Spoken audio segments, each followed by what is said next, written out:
Hey everyone, welcome back to the channel. Today we're diving into a piece of news that's shaking up the political landscape. Mayor Eric Adams has asked city council members to sign a letter calling for a peaceful political process after an assassination attempt on former President Donald Trump. Let's break it down. So, here's the deal. Over the weekend, there was an assassination attempt on former President Trump during a rally in Pennsylvania. Shocking, right?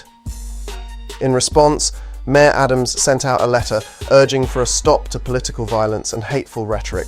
This letter calls for unity and a peaceful democracy, and he wants lawmakers and non-profits to sign it.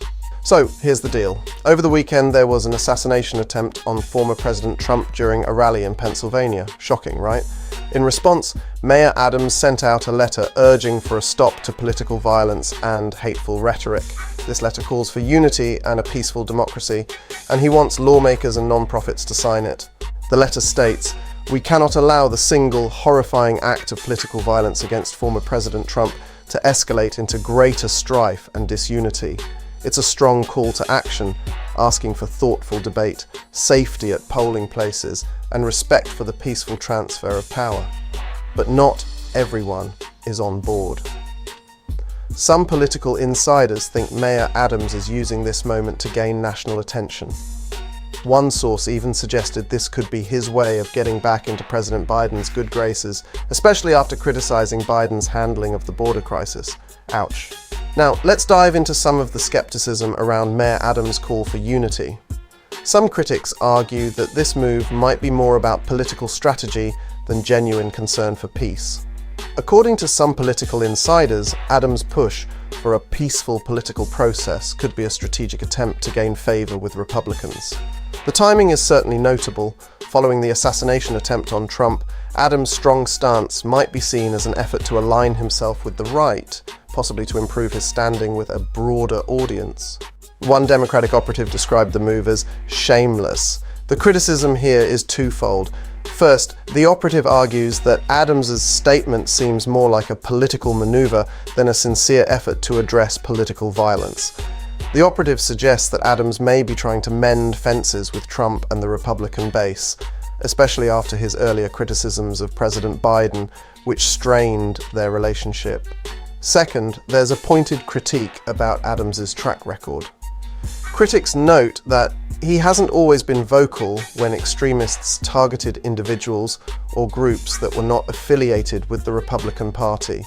For instance, when violent incidents or threats have targeted non-Republicans, Adams hasn't been as outspoken.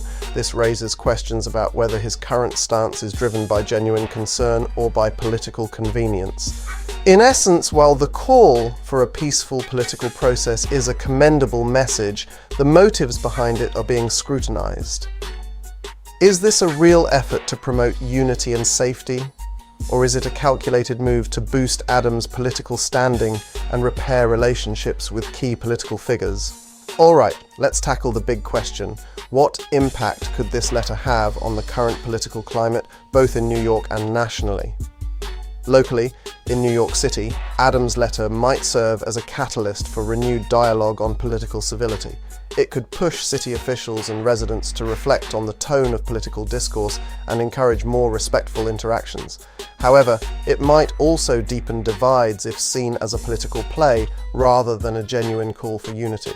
Some New Yorkers might view it as a positive step towards reducing local tensions, while others could see it as a superficial gesture. Nationally, the impact could be more complex.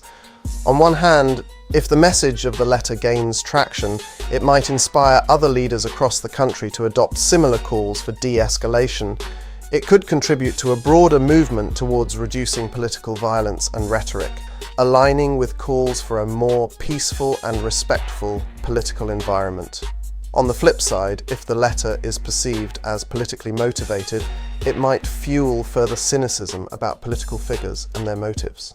The potential for Adams to be seen as opportunistic could overshadow the letter's message, leading to debates about the authenticity of political gestures and their real impact. In short, while Adams' letter has the potential to promote positive change by encouraging a focus on unity and respect, it also risks being viewed through the lens of political strategy. its true impact will depend on how it's received by the public and other political leaders. What are your thoughts on the potential effects of this letter? Let's continue the conversation in the comments. Don't forget to like, subscribe, and hit that notification bell for more updates and discussions on the latest news. Until next time, stay informed and stay engaged.